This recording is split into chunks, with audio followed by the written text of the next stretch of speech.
Charlie, you clearly understand the power of incentives.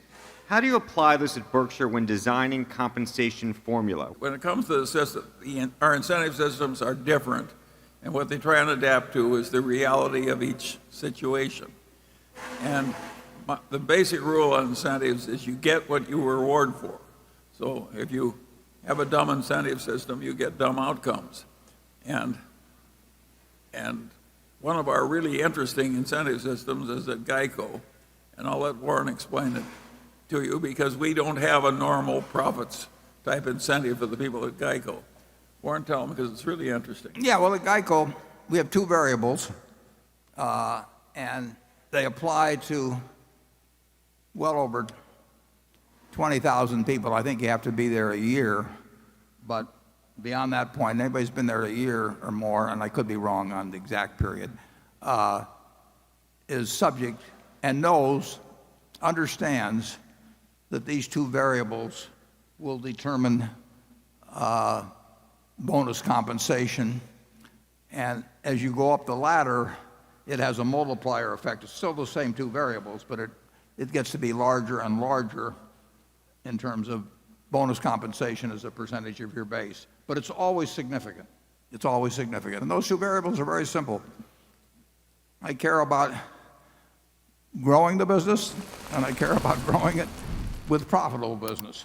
So we have a grid which consists of growth in policies in force on one axis, not growth in dollars, because that's reflected by average premiums, which are outside their control, but growth in policies in force. And then on the other grid, we have the profitability of seasoned business. It costs a lot of money to put business on the books. I mean, we spend a lot of money on advertising and all of that. So the first year, any business we put on the books is going to reduce profit significantly. And I don't want people to be worried about the profit if it's going that might be impaired by growing the business fast. So profit of seasoned business, growth of policies in force. Very simple. We've used it since 1995. We put a tiny little tweak or two in for new businesses or something of the sort, but it's overwhelmingly a simple system. Everybody understands it. In February or so, it's a big day when the two variables are announced and people figure out how they come out on it. And it totally aligns the goals of the organization in terms of compensation with the goals of the owner. And that's a simple one. The interesting thing about Berkshire. It's simple, but other people might reward something like just profits. And so the people don't take on new business that should take it on because it hurts profits. So you've got to think these things through, and of course Warren's good at that. And so is Tony nicely. Yeah. And just thinking about, I mean, somebody comes and says, well, you reward profits. You don't want to reward profits. I mean, alone, it'd be the dumbest thing you could do.